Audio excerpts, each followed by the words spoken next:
Sir வணக்கம். வணக்கம். சசிகலா ராமதாஸ் கூட்டணி நேற்று அறிவிச்சிருக்காங்க. இதனுடைய தாக்கம் எப்படி இருக்கும்னு பார்க்குறீங்க சார்? நான் தான் நிறையா விவாதங்கள்லாம் சொல்லியிருக்கேன். அவங்க 2 பேரும் கூட்டணி வர்றதுக்கான 100% வாய்ப்பு இருக்குன்னு சொல்லியிருக்கேன். அந்த வாய்ப்பு தான் இப்போ ஏற்பட்டுருக்கு. இது என்ன ஒன்றா, நாங்கள் நீண்ட காலமாக ஒரு கோஷம் முன்னாடி ஒரு 20 ஆண்டு 30 ஆண்டுகளுக்கு முன்னாடி ஒரு கோஷம் இருந்துச்சு. அந்த கோஷம் என்னென்னா, வடக்கே வன்னியர் தெற்கே தேவர்ன்ற ஒரு கோஷம் இருந்துச்சு. அது தேர்தல்லையும் பயங்கரமாக எதிரொலிச்சு. படையாச்சார் காலத்துலேயும் சரி, அதற்கு பிறகு வந்த காலத்துலேயும் மிகப்பெரிய அளவில் எதிரொலிச்சிச்சு. அது இந்த தேர்தலில் பெரிய தாக்கத்தை உண்டாக்கும்னு நான் நினைக்கிறேன். எந்த கட்சிக்கு பாதிப்பை ஏற்படுத்தும் சார்? இது முழுக்க முழுக்க அன்புமணி இப்போ தலைமையில் இருக்கிற கட்சி இருக்குல்ல, அந்த கட்சி எத்தனை தொகுதி அதிமுகவில் வாங்க போகிறாங்கன்னு தெரியல. இன்னும் தொகுதி பங்கீடு பண்ணலை. அந்த தொகுதி எல்லா தொகுதியிலையும் டாக்டர் ஐயா அவர்கள் வேட்பாளரை கண்டிப்பாக போடுவார்னு நான் நினைக்கிறேன். அப்படி போட்டு அவர் அந்த பிரச்சாரத்துக்கு போனால் ஒரு தொகுதி கூட அன்புமணி ராமதாஸ் தலைமையிலான அந்த அணிக்கு ஒரு சட்டமன்ற உறுப்பினர் கூட கிடைக்கிறதுக்கான வாய்ப்பு முழுமையாக கிடையாது. ஏன்னா ஒரு 15 ஆண்டுகளாக பார்த்தீங்கன்னா தமிழ்நாடு சட்டமன்றத்தில் ஒரு சட்டமன்ற உறுப்பினரே 1000 ஓட்டு, 2000 ஓட்டு, 500 ஓட்டு இந்த மாதிரியான ரேசியத்தில் தான் ஜெயிச்சிருக்காங்க. மொத்த முதலமைச்சராக இன்றைக்கு இருக்கிற ஸ்டாலின் அவர்கள் ஜெயிச்சிருக்கிறது ஒரு 3.5 லட்சம் ஓட்டு வித்தியாசத்தில் தான் முதலமைச்சர் உட்கார முடியுது தமிழ்நாடு முழுவதும். அப்போ ஒரு 3.5 லட்சம் ஓட்டு வாங்கினாவே ஒரு சட்டமன்றத்தை ஒரு ஆட்சியை நிர்ணயிக்கிற மாதிரியான ஒரு சூழ்நிலை இருக்கும் பொழுது இதெல்லாம் ஈஸியாக கடந்து போவார் ராமதாஸ் அவர். ஏன் கடந்து போவார்னா, வன்னியர் சங்கம் அவர் கையில் தான் இருக்குது. நீங்கள் பாட்டாளி மக்கள் கட்சியினுடைய பெரிய ஓட்டு வங்கி எங்கன்னு பார்த்தீங்கன்னா வன்னியர் சங்கம். அப்போ வன்னியர் சங்கத்தில் இருக்கிறவங்கலாம் என்ன நினைக்கிறாங்க, அங்கே இருக்கிறவங்கலாம் பார்த்தீங்கன்னா பதவி சுகமே வேண்டான்னு சொல்கிறவங்க தான் வன்னியர் சங்கத்தில் இருப்பாங்க. ஏன்னா அங்கேருந்து அரசியல் கட்சியில் அங்கே எப்படி ஆர்எஸ்எஸ் பாஜகவுக்கோ அதுமாரி இந்த வன்னியர் சங்கத்தில் இருக்கிறவங்க யாருமே எம்எல்ஏ சீட்டில் அதிகம் ஆசைப்பட மாட்டாங்க, எம்பி சீட்டுக்கு வர மாட்டாங்க, தன்னை ஒரு பெரிய விளம்பரப்படுத்திக்க மாட்டாங்க. ஒரு ஆர்எஸ்எஸ் இயக்கம் எப்படி இருக்கோ அதுமாரி அவங்க வேலையை பார்த்துட்டு இருப்பாங்க, சங்க வேலையை பார்த்துட்டு இருப்பாங்க. ஏன்னா நானும் அதில் பணியாற்றுறதுனால அதை சொல்கிறேன், எனக்கு தெரிஞ்ச விஷயத்த.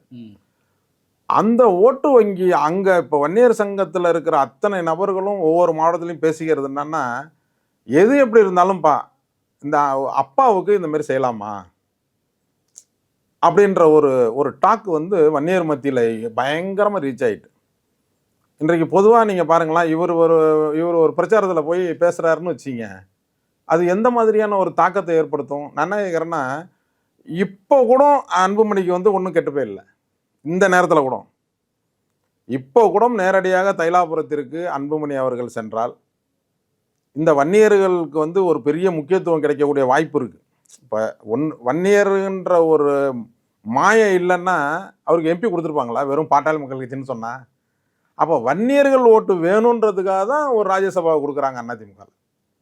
அப்போ இது நாளைக்கு இது மாதிரி ஒரு வன்னியர்களுக்கான பிரதிநிதித்துவம்னா நீங்கள் சட்டமன்ற உறுப்பினர்களாக நிறையா இருக்கணும். அந்த மாதிரி இருந்தால் ஏதாவது நீங்கள் கோரிக்கை வச்சதில்லை, அது வேறு விஷயம். இந்த சமுதாயத்துக்கு நீங்கள் என்ன செஞ்சீங்கன்றதெல்லாம் எல்லாருக்கும் தெரியும். இருந்தாலும் வன்னியர் அப்படின்ற ஒரு இயக்கத்தை, ஒரு வன்னியர் சமுதாயத்திலேருந்து தோன்றிய ஒரு இயக்கம், ஒரு சமூக நீதிக்காக ஏற்படுத்தப்பட்ட ஒரு இயக்கம், அப்படிலாம் பேர் வாங்கின இயக்கத்துக்கு சட்டமன்ற உறுப்பினரே இல்லாத சூழ்நிலை வந்துடும் அப்படின்றது இன்னைக்கு தெரியும் உங்களுக்கு, நேற்று வரைக்கும் தெரிஞ்சிருக்காது. இன்றைக்கு சசிகலா அம்மையார் அவர்கள் தைலாபுரம் போய் இதற்கான கூட்டணிக்கான அச்சாரத்தை போட்ட பிறகு அன்புமணிக்கு 100% தெரியும் ஒரு சட்டமன்ற உறுப்பினரும் பாமகவில் நம்ம தலைமையிலான அணி ஜெயிக்காதுன்றது இன்னைக்கு தெரியும். அப்போ இன்னைக்கு கூட அவர் கெட்டு போயிடல. அவரோட தகப்பனார் தான் வன்னியர் நலன் கருதி 2 கோடி வன்னியர் நலன் கருதி நேராக தைலாபுரத்திற்கு போய் அவங்க அப்பாட்ட நடந்த விஷயம்லாம் அப்படியே இருக்கட்டும்ப்பா, இதில் ஒன்றும் பிரச்சனை இல்லைப்பா, நீனே இருந்துக்கப்பா, என்னப்பா செய்யணும் உனக்கு தேர்தலில் அப்படி என்று சொல்லிவிட்டால் சின்னத்துக்கும் பிரச்சனை இருக்காது, சின்னத்துக்கும் பிரச்சனை ஆகிறதுக்கான வாய்ப்பு இருக்குது. இப்போ கோர்ட்டில் சொல்லியிருக்கிறாங்க, மறுபடியும் ஒரு ரிட்டை அவர் போடுறாருன்னு வச்சுக்கிங்க, நீங்கள் ஸ்டே கொடுத்துருக்கிறீங்க என் கேஸுக்கு அப்படின்னு நாளைக்கு சுப்ரீம் கோர்ட்டு போய் அந்த ஸ்டே இருக்கிறது படி இருக்கட்டும், தேர்தலில் எனக்கு எந்த சின்னன்னு சொல்லு, கேஸ் நடந்துகிட்டு இருக்கு சிவில் கோர்ட்டில், சின்னம் அவருக்கா எனக்கான்னு முதல்ல சொல்லியா, இல்லை 2 பேருக்கும் சின்னம் இல்லைன்னு சொல்லுன்னு சொன்னால் சின்னம் முடக்கக்கூடிய அபாயமும் இருக்குது. நீங்க சொல்ற மாதிரி ஒருவேளை இதெல்லாம் நடக்குதுன்னு வைங்களேன், இப்போ அன்புமணி தரப்புல இருக்கிற யாரும் ஜெயிக்க போறது இல்லைன்னு சொல்றீங்க. ராமதாஸ் அதற்காக தான் இந்த முயற்சியை பண்றாருன்னா, அது தந்தை மகனுக்கு இடையில இருக்கிற பிரச்சனை. இதுல வன்னியர் சமூகத்துக்கு செய்த துரோகமா மாறிடாதா அது? ஏற்கனவே எல்லாருமே துரோகம் பண்ணவங்க தானே. இப்போ யார் இவங்க துரோகம் பண்ணாத, இவங்க செஞ்ச நன்மையை சொல்லுங்களேன் பார்ப்போம். நீங்கள் பட்டியலிடுங்க ஒரு பத்திரிகையாளராக. நான் செஞ்ச துரோகத்தெல்லாம் பட்டியலிடுறேன். வன்னியர் சங்கம் ஆரம்பிக்க போது தமிழகத்தில் 20% இடஒதுக்கீடை வன்னியருக்கு பெற்றுத் தருவோம் என்று தான் இந்த இயக்கத்தை நீங்கள் ஆரம்பிச்சிங்க, வன்னியர் சங்கத்தை. அதற்கு பரிமாண வளர்ச்சியாக பாமக வந்தது. பாமக வந்த பிறகு அன்புமணி மத்திய அமைச்சராக 35 வயதில் உருவாகி நீங்கள் மத்திய அமைச்சராக அன்றைக்கு காங்கிரஸ் மந்திரி சபையில் நீங்கள் இருந்து இந்த வன்னியர்களுக்காக மத்தியில் 2%, மாநிலத்தில் 20% இருந்த போராட்டத்திற்காக நீங்கள் 2% கேட்டு பெற்றிருந்தீங்களா? இல்லை, நீங்கள் செஞ்ச துரோகம். அதற்கு பிறகு நிறைய வாய்ப்பு. சட்டமன்றத்தில் 18 எம்எல்ஏக்கள் இருந்தீர்கள். திமுக வெறும் 96 எம்எல்ஏக்கள் தான் இருந்துச்சு. நீங்களே பேசியிருக்கிறீர்கள் பல பொதுக்கூட்டத்தில், எங்களால் தான் 5 ஆண்டுகள் ஆட்சியில் இருந்தது திமுக, நாங்கள் எல்லாம் ஆட்சியில் இருக்க முடியுமா? எனக்கு கொடுத்த ராஜ்யசபாவை பற்றி திமுக கேள்வி வைக்குது என்று அன்புமணி பேசியிருக்கிறார். அப்படி என்றால் 5 வருஷம் நீங்கள் நினைக்கிற ஆட்சி இருக்கும்போது நீங்கள் என்ன பண்ணியிருக்கணும்? இந்த இடஒதுக்கீடை பெற்றுக் கொடுத்துருக்கணுமே ஈஸியாக. ஏன் வழக்கு கேஸ் அதெல்லாம்? அப்போ நீங்கள் தொடர்ச்சியாக துரோகம் பண்ணிட்டு வரீங்க, அது வேற விஷயம். இது வந்து துரோகமான்ற விஷயத்துக்கு வராது. கட்சி என்னோடதான் உன்னோடதான்ற மோட்டிவ்ல டாக்டர் போறாரு. இப்போ யாருக்கு தான் இப்போ வன்னியர் வாக்குகள் போகும் இந்த தேர்தலில்? நிச்சயமா டாக்டர் ஐயா அவர்களுக்கு தான் போகும். வேற யாருக்கு போகும்? அவருக்கு தான் போகும். ஏன்னா அப்போ திமுகவுக்கும் போகாது, அதிமுகவுக்கும் போகாதா? நீங்க ஒரு விஷயம் தெரிஞ்சுங்க, தமிழகம் மட்டும்தான் இந்தியாவிலேயே ஒரு அரசியல் நபரை பழி வாங்கினால் அவருக்கு சிம்பத்தி ஏற்படுத்தக்கூடிய ஒரு மாநிலம் தமிழர் மட்டும்தான். ஜெயலலிதா அவர்கள் தண்டனை பெற்று நீதிமன்ற காவலில் இருந்து வெளியேறி வந்தவுடன் நடந்த ஆர்கே நகர் தேர்தலில் என்ன வெற்றி பெற்று முதலமைச்சராக உட்கார்ந்தாரா இல்லையா? அப்ப இங்க இருக்கிற விஷயங்கள் வந்து நீங்க வந்து ஜெயிலுக்கு போயிட்டீங்க, அதனால உங்களை மக்கள் புறக்கணிக்கிறாங்க நீங்க அப்படின்னு இது வரைக்கும் வரலாறே கிடையாது. கலைஞர் அவர்களை ஜெயலலிதா கைது பண்ணாங்க. அடுத்த எலெக்ஷன்ல எம்பியில ஃபுல்லா அடிச்சுட்டு வந்துட்டுல திமுக. மத்தியில் ஆட்சி அமைக்கிற அளவுக்கு கிட்டத்தட்ட 12 வருஷம் கோல வச்சுனாங்கல்ல திமுக. அந்த சென்டிமெண்ட் இப்பவும் இருக்கு. அந்த சென்டிமெண்ட் தமிழ்நாட்டில் உண்டுன்னு சொல்றேன். அதுக்கு தான் சொல்றேன். அந்த சென்டிமெண்ட்ல நீங்க இங்க இருக்கிறவர்களை பழி வாங்கினாவோ, இல்ல ஒரு அரசியல் தலைவரை இப்ப மனம் கோணும்படி நீங்க நடந்து கொண்டாவோ, அவர்களை பழி வாங்குவது போல் அவரை துன்புறுத்துற மாதிரி ஒரு சூழ்நிலை மீடியாவில் வந்தாவோ, அதற்கான பின் விளைவுகளை எதிரிகள் சந்திப்பார்கள் அப்படின்றது வரலாறு தமிழ்நாட்டில். ஏன் திமுக கூட்டணிக்கு வன்னியர்? இன்னொரு சிம்பத்தியும் சொல்ற பாருங்க, புரட்சி தலைவர் எம்ஜிஆர் அவர்கள் உடம்பு சரியில்லாம போய் அமெரிக்காவில் இருக்கிறாரு, புருக்லின் ஹாஸ்பிட்டல்ல இருக்கிறாரு. என்ன நிலைமைனே தெரியாது. ஒரே ஒரு போஸ்டர் மட்டும்தான் அன்னைக்கு இருந்து ஆரம்பிரப்பம் ஒட்டினார். அவர் மருத்துவமனையில் உட்காந்துருக்கிற மாதிரி ஒரு போஸ்டர், அவருடைய முழு அந்த மேக்கப்லாம் இல்லாத ஒரு உருவத்தோடு ஒரு போஸ்டர். எவ்வளோ பெரிய சிம்பத்தி கிரியேட் ஆனிச்சு தமிழ்நாட்டில் பார்த்தீங்களா? பிரச்சாரத்துக்கே வராம அதிமுக ஜெயிச்சு பார்த்தீங்க, வரலாறு உண்டு இல்லை? அது மாதிரி ஒரு பெரிய சிம்பத்தியை தன்னுடைய தகப்பனார் மீது தெரிஞ்சோ தெரியாமலோ அன்புமணி அவர்கள் உருவாக்கி வச்சுக்கிட்டார். அந்த சிம்பத்தி வந்து வன்னியர் அல்லாதவர்களோட கூட என்னப்பா அது, அந்த அப்பாவோட கொஞ்சம் அனுசரித்து போனா என்னப்பா அரசியல்ல அப்படின்ற சூழ்நிலைகள் இவங்க நினைக்கிறாங்க. பீகார்ல பண்ணிட்டோம், அதுல பண்ணிட்டோம், இதுல பண்ணிட்டோம், அகிலேஷ் யாதவ் பண்ணாரு, அதனால அவங்க பையன். தமிழ்நாடு என்பது வேறு என்பதை புரிந்து கொள்ள வேண்டும். Okay sir. இப்போ திமுக கூட்டணிக்கான ஆதரவு தளம் எப்படி இருக்கு வன்னியர்கள் மத்தியில்? திமுகவை பொறுத்த வரைக்கும் அவங்களுடைய வாக்கு வங்கி இருக்குல்ல, அந்த வாக்கு வங்கியில் எனக்கு தெரிஞ்சு டேமேஜ் ஆன மாதிரி தெரில. வாக்கு வங்கியை வந்து அவங்க அப்படியே நீங்கள் இந்த விஜய்னால ஒரு வாக்கு வங்கி அங்கே இருந்து போகுதுன்னு வச்சிங்களேன், அவங்களுக்கு ஒரு 5%, 6% போனால் கூட வெற்றி வாய்ப்பில் அவங்களுக்கு வந்து ஒரு பெரிய பேடன் வர்றதுக்கான வாய்ப்புகள் ரொம்ப ரொம்ப கம்மி. ஏன் கம்மின்னா, எல்லா விஷயத்திலையும் ஒரே அணியாவும் ஒரே சிந்தனையாவும் நின்றுட்டாங்க. அப்படியே இல்லையே, காங்கிரஸோட அவ்வளோ பிரச்சனை வெளிப்படையா இல்லை. அதாவது இன்னைக்கு விசிகாவுக்கும் இடங்களை வந்து தர்றதுல அவங்களுக்கு சிக்கல் இருக்குது. சிபிஎம் சிபிஐக்கும் இடங்களை குறைச்சி கொடுத்துருக்காங்க. தலைவர்கள் மட்டத்தில் பேசி சரி பண்ணிட்டாலும் தொண்டர்களுடைய மனநிலை எப்படி இருக்கும்? இப்போ வந்து அவங்க ஏற்கனவே அந்த அந்த அந்த கூட்டணி ஜெல் கூட்டணியாவே தொண்டர்கள்ட்ட இருக்கு. தலைவர்களுக்கு மட்டும்தான் பிரச்சனை இருந்துச்சு. நீங்க பார்த்துருப்பீங்க. விசிக தொண்டர்களுக்கும் திமுக தொண்டர்களுக்கும் பிரச்சனை இல்லை, காங்கிரஸ் தொண்டர்களுக்கும் திமுக தொண்டர்களுக்கும் பிரச்சனை இல்லை. பிரச்சனைகளை சீட்டு வாங்குவதற்கு தலைவருக்குள்ள. ஆனால் இவங்களுக்கு அப்படி கிடையாது. இல்ல இப்ப அதுலயே இவங்க காங்கிரஸ் இவங்க கூட்டணியே இல்லாத ஒரு கூட்டணியோட அதிமுக போகுது. இப்ப கூட்டணியே ஏற்கனவே பாமக இல்லாத ஒரு ஆளோட ஏடிஎம்கே போயிருக்கு. விஜய்க்கு இருந்த ஒரு மாச சம்பந்தமே இல்லாம ஒரு மாவட்ட செயலாளர்கள் கூட்டத்தை கூட்டி அதில் நாம் என்டிஏ கூட்டணிக்கு போனால் என்ன அப்படின்றது பத்திரிகையில் வந்துச்சு. அது உண்மை என்னன்றது பேசினாங்கன்றது எனக்கு தெரியல.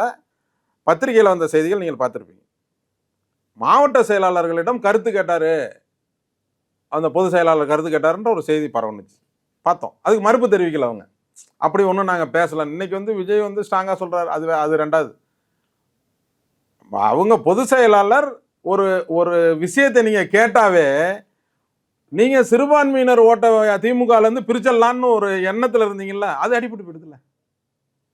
போகாதுன்றீங்களா சிறுபான்மையினர் ஓட்டு? அதான் சொல்றேன்ல, நீங்க அந்த மாதிரியான ஒரு ஒரு மனநிலைமை இருந்துச்சுல்ல, அப்ப நீங்க கருத்து கேட்டாவே என்ன அர்த்தம்?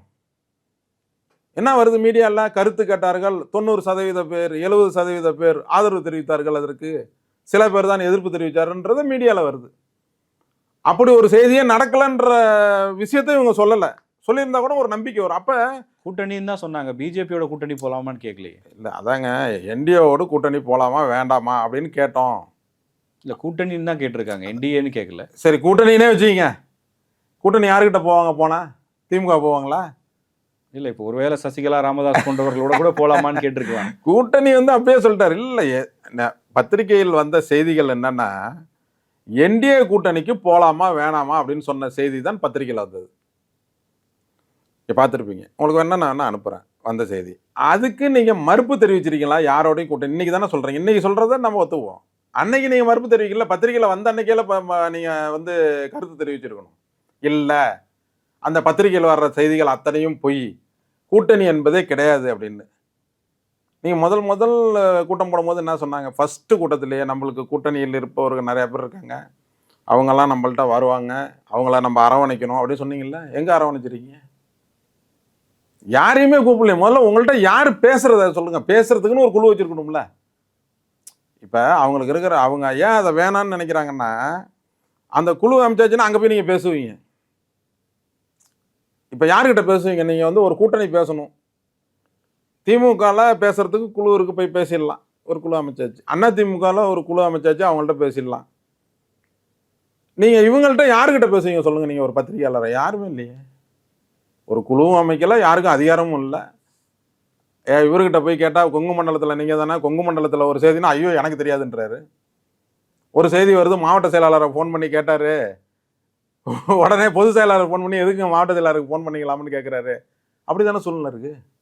அப்ப உங்கள்கிட்ட யாருக்கிட்ட பேசுவது என்ற விவரமே தெரியலன்னா நீங்க கூட்டணி, அப்ப அவங்க கூட்டணிக்கு இல்லைன்றத தீர்க்கமான முடிவு வராங்க.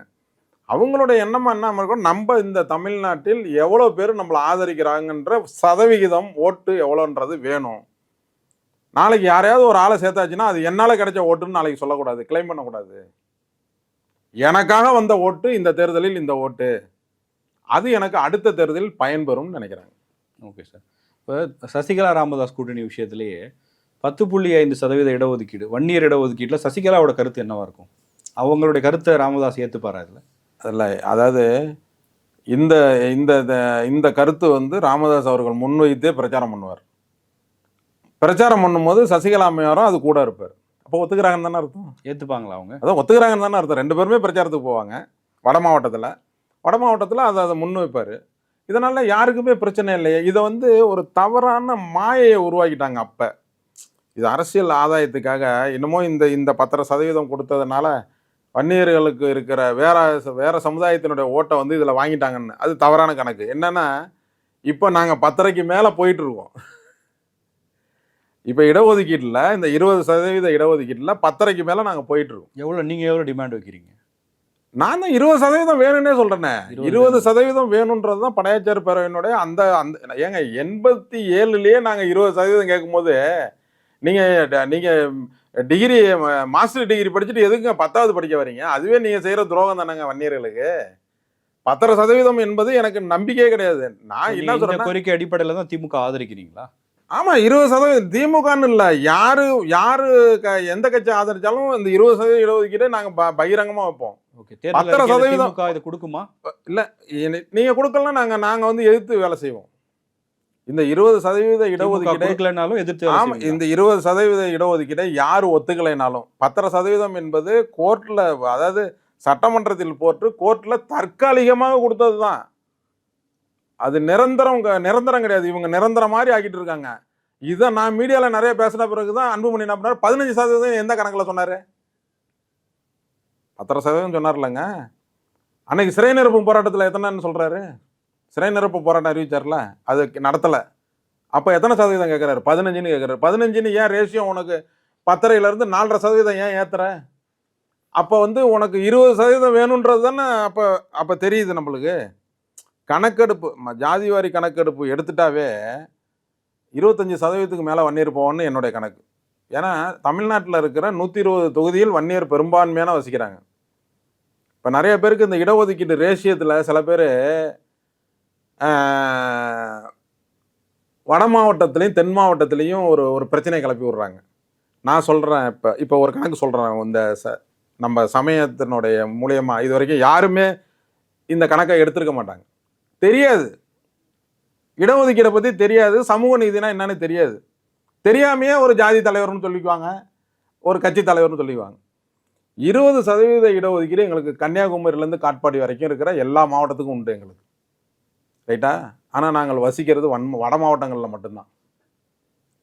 அப்ப தென் மாவட்டத்தில் இருக்கிற எந்த நபர்களும் இந்த இடஒதுக்கீடு 20% இடஒதுக்கீடு இந்த வட மாவட்டத்தில் இல்லை. அப்ப இந்த 20% இடஒதுக்கீடை யார் என்ஜாய் பண்ணிட்டு இருக்கா? நாங்க பண்ணிட்டு இருக்கோம், ரைட்டா? அதே தென் மாவட்டத்தில் இருக்கிற 20% இடஒதுக்கீடு வன்னியர்கள் யாரும் அங்க கிடையாது. அப்ப அந்த 20% இடஒதுக்கீடை யாரு என்ஜாய் பண்ணிட்டு இருக்கா? இந்த வன்னியர் உள்ளிட்ட 108 ஜாதியில உள்ளவங்க என்ஜாய் பண்ணிட்டு இருக்காங்க. அப்ப யாருக்குமே பிரச்சனை இல்லாத ஒரு விஷயமா தான் இது போயிட்டு இருக்கு. நாளைக்கு 10% எங்களுக்கு கொடுத்தா கூட எங்களுக்கு பெரிய பாதிப்பு. அதுல என்ன தெரியுமா உங்களுக்கு? இங்க 20% என்ஜாய் பண்ணிட்டு இருந்தோம் பாருங்க, அது 10% குறைஞ்சு போயிடும். அதே 10% எங்களுக்கு கன்னியாகுமரியில உண்டு, திருநெல்வேலியில உண்டுன்னா நாங்க ஆளே இல்லை. அந்த 10% சும்மாவே இருக்கும், அது வேற ஆளு போவோம் உள்ள. அப்ப இடஒதுக்கீடு என்பதை நீங்கள் மாநிலம் முழுவதும் இருக்கின்ற சமுதாயம் மாதிரி நினைச்சுக்கிட்டு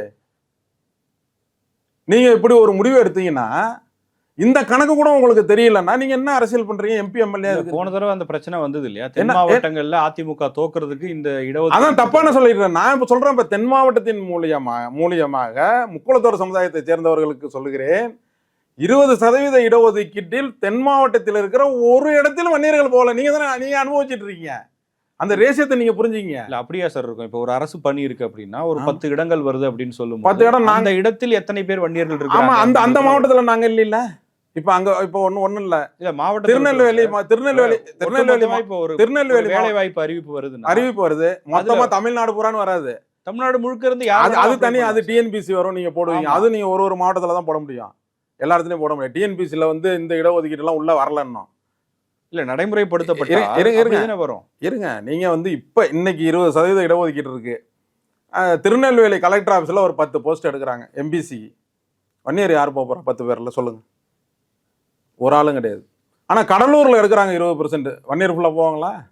இல்ல சார், பெரும்பாலும் இன்னைக்கு வந்து ஸ்டேட் கவர்மெண்ட் ஜாப்ஸ் எல்லாமே சென்ட்ரலைஸ் பண்ணி ஒரு இடத்துல இருந்தா நியமனங்கள் நடக்குது. அதெல்லாம் எல்லாத்துக்கும் கிடையாதுன்ற, எல்லா பதவிக்கும் அது கிடையாது. அது அங்கதான் நீங்க வரணும். இல்ல சார், இப்போ வன்னியர்களா இருக்கு இடஒதுக்கீடு அடிப்படையில இடஒதுக்கீடு அடிப்படையில பதவிகள்ல யார் இருக்கான்றதுதான் இடஒதுக்கீடு. அப்ப நீங்க வன்னியர்ல ஒரு இப்ப இத்தனை தமிழ்நாடு பூரா மாவட்டம் இருக்குல்ல, எங்களுக்கு 20% இடஒதுக்கீடு கிடைச்சிட்டு இருக்குல்ல. இப்ப நீங்க ஒரு 5 எஸ்பி சொல்லுங்களாம் பாப்போம். ஒரு 5 மாவட்ட ஆட்சித்தலைவர் சொல்லுங்க, ஒரு 5 மாவட்ட கண்காணிப்பாளர் சொல்லுங்க வன்னியர்ல. நீங்க அப்ப யாரு அனுபவிச்சுட்டு இருக்கா?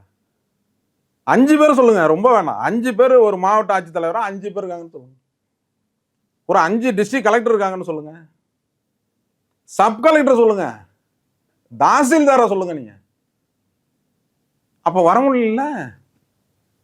அதுக்கு காரணம் என்னன்னா, நாங்களே ஏற்கனவே ஒழுங்கா படிக்காம இந்த சமுதாயம் வந்து இடஒதுக்கீடு இல்லாம படிக்காம இருக்கு. எங்களுக்கு கிடைக்கிற இந்த 20% இடஒதுக்கீடுல போய் போட்டி போட முடியல. அங்க யாரு என்ஜாய் பண்ணிட்டு போறா? அடுத்த அந்த 20% யார் இருக்காங்களோ யார் வேணாலும் என்ஜாய் பண்ணிக்கலாம். அதுக்கு தான் நாங்க என்ன சொல்றோம்னா, தனியாவே குடுத்துறியா? இவன் எப்படியாவது முட்டி மோதி அந்த இதுலயாவது போய் இருக்கட்டும். தனியாவே குடுத்துரு எங்களுக்கு. நாங்க 108 பேரோட போய் நாங்க வந்து இது பண்ணி சண்டை போட்டு வம்பு போட்டு அந்த பதவியை பிடிச்சி வாங்கறதுக்கான வாய்ப்புகள் ரொம்ப கம்மியா இருக்கு அப்படின்னு சொல்றோம். ஒரு பெரிய சமுதாயம் அதை கொடுக்கறதுல என்ன இந்த தப்பு? கோரிக்கை சாத்தியம்னு நினைக்கிறீங்களா? நடைமுறைப்படுத்துவாங்களா எந்த ஆட்சி வந்தாலும்? இப்போ இது வரைக்கும் எல்லாருக்கும் தனித்தனி இடஒதுக்கீடு நிறைய சமுதாயத்துக்கு இருக்கு.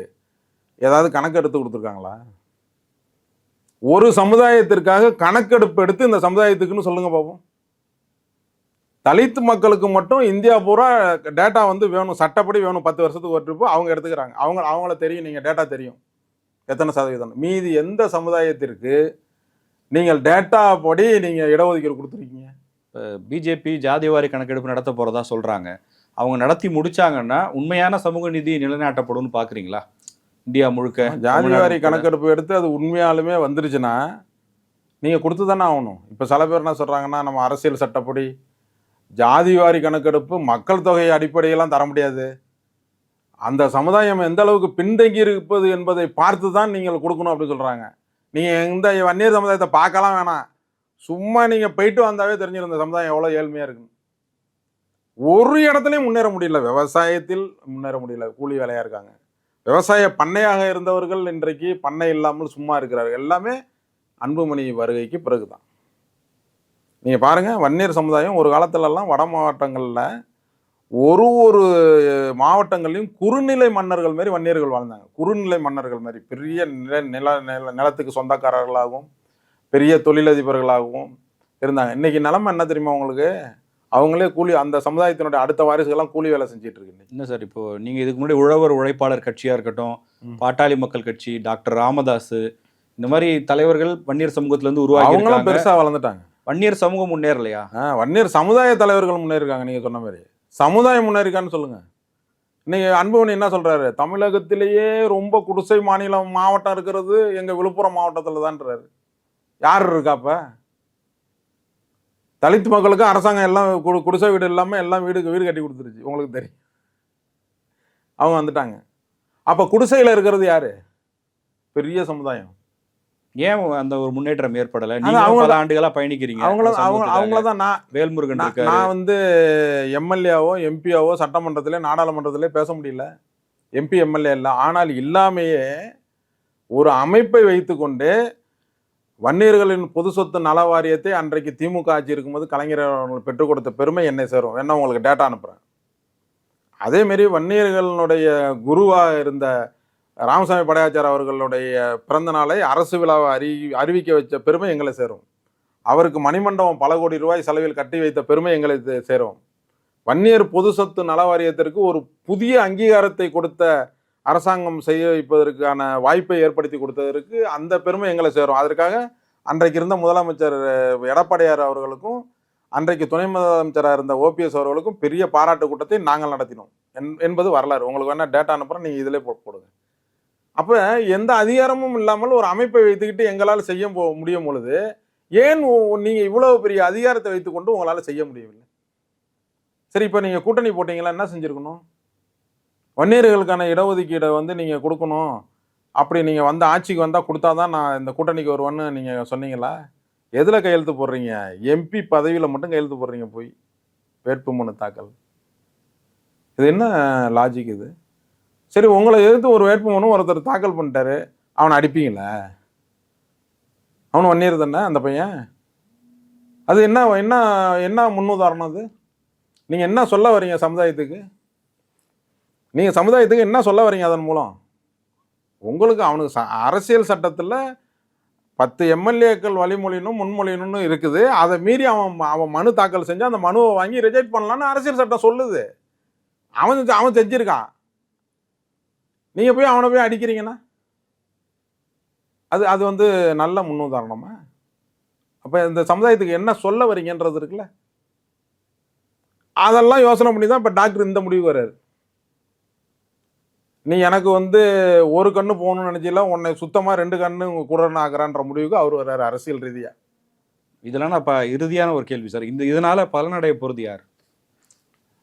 திராவிட முன்னேற்ற கழகம். அப்ப யாருக்காக வந்து இதை அவர் பண்றாருன்ற கேள்வி இல்ல, வந்துருது. இவங்க 2 பேருக்குள்ள சண்டையில மிகப்பெரிய பலனை வந்து திராவிட முன்னேற்ற கழகம் பெறும். ஏன்னா இவர் எதிர்க்கக்கூடிய இரண்டு நபர்கள் எதிர்க்கக்கூடியவமே அதிமுக தான் இருக்காங்க. இல்ல இப்ப இது- சசிகலா அம்மையார் வந்து யாருக்காக அந்த கட்சி ஆரம்பிக்கிறாங்க? இப்ப எடப்பாடியார் அவர்கள் வந்து இந்த நாம கொடுத்த ஒரு பதவியை வைத்துக்கொண்டு நம்மளை வந்து இன்றைக்கு உதாசீனப்படுத்துகிறார். அதனால இந்த தேவர் சமுதாயத்தைச் சேர்ந்த ஒரு நபர் உங்களை கொங்கு வேளாளர் கவுண்டர் நல்லவராக இருப்பென்று உட்கார வைத்த நபருக்கு துரோகம் செய்து விட்டாய். அதனால் இந்த தேர்தலில் நாங்கள் தென் மாவட்டம் முழுவதும் நின்று அதிமுகவினுடைய வாக்கு வங்கியை நான் பெறுவேன். அப்போ யாருக்கு லாபம்? ஆட்டோமேட்டிக்காக திமுகவுக்கு லாபம் வந்துடுது. அப்போ இங்கே ராமதாஸ் என்ன செய்கிறாரு? என்னை அப்பான்னு கூட பார்க்காம என்னை வந்து ரோட்டில் நிற்க வைக்கிற மாதிரி நீ சூழ்நிலை கொண்டு வர, நீ எனக்கு பின்னாடியே வந்து மைக்கு வைக்கிற, எல்லாம் செய்கிற, நான் இவ்வளோ தூரம் சொல்கிறேன், இப்போ நீ அது எதுக்குமே ஒத்து வர மாட்டேற, நான் ஒரு 6 மாதம் தலைவராக இருக்கேன்னு சொல்கிறேன் எலெக்ஷன் வரைக்கும், அதுக்கு ஒத்து வர மாட்டேற, அப்போ நானும் பார்ப்போம் வா அப்படின்னு அவரு நிற்கும் பொழுது இது யாரோட வாக்கு வங்கியை பாதிக்கும்? அதிமுகவோட வாக்கு வங்கியை தான் பாதிக்கும். அதனால் இந்த தேர்தல் அதிமுகவுக்கு மிகப்பெரிய சவாலான தேர்தலாக இருக்கும்னு நான் நினைக்கிறேன். Okay sir. நன்றி சார். நன்றி.